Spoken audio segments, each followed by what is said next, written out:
Welcome to Real Talk. I'm your host, Lily Green. Today will be a serious show and we'll be talking about how mental health deteriorates a person's well-being. Our first guest, Carlos, who came all the way from Mexico City.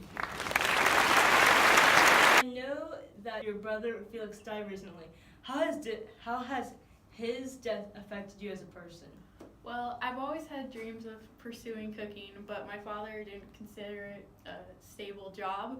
But my brother's death influenced me to take the next step to achieving my dreams of cooking. When I was on my journey, I would hear my brother's voice kind of like guiding me along and helping me through the struggles I faced.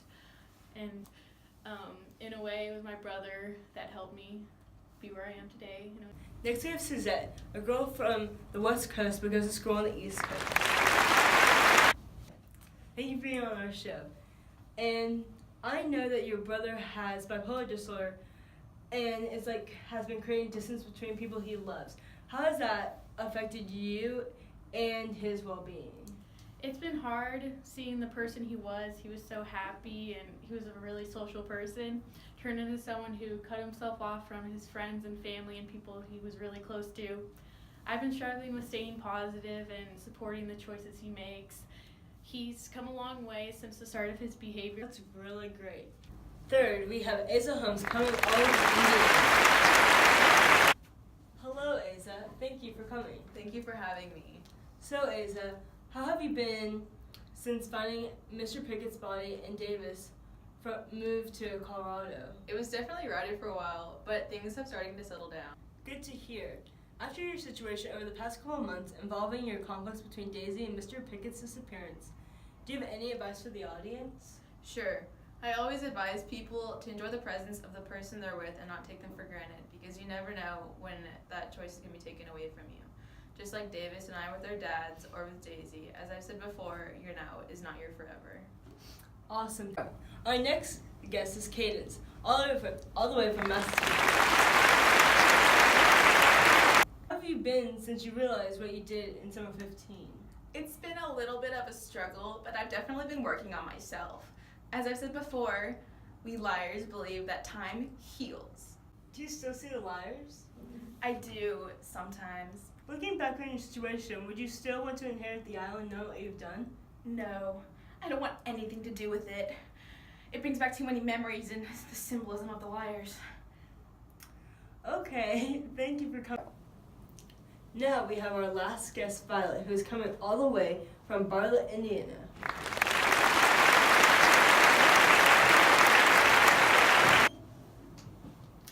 Welcome, and I want to talk about a sensitive topic, your sister and your beloved Theodore Finch. How are you coping with the death of someone that was helping you heal after the death of your sister, when he himself couldn't heal his own self, which led him to suicide? First time I met Theodore Finch was on top of a 6-story bell tower a year after my sister's death. Since the accident, I didn't dare go into a car. I met Theodore, and later on, he asked me to work on a Wander, Indiana project. Theodore really helped me to get out of myself and to help me to relive again. Theodore just, was trying to heal me. I just wish he could have helped himself. Yeah, like you don't feel like he was doing too much to help you, that he really didn't take care of himself. Yes, and it hurts me to know that I couldn't do anything to help him. Theodore Finch was a big epitaph created for people in his life.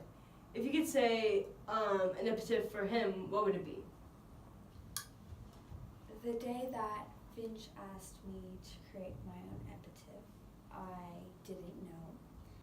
From the time that I spent with him, I have created an epitaph for him. Theodore Finch. I was alive, I burned brightly, and then I died, but not really. Because someone like me will not die like everyone else.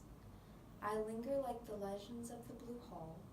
I will always be here in the offerings and people I left behind. I will remember the guy as a guy who pushed me to relive and to get out of myself, but also the guy that I couldn't help.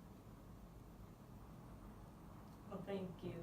Thank you for telling your story and the story of others.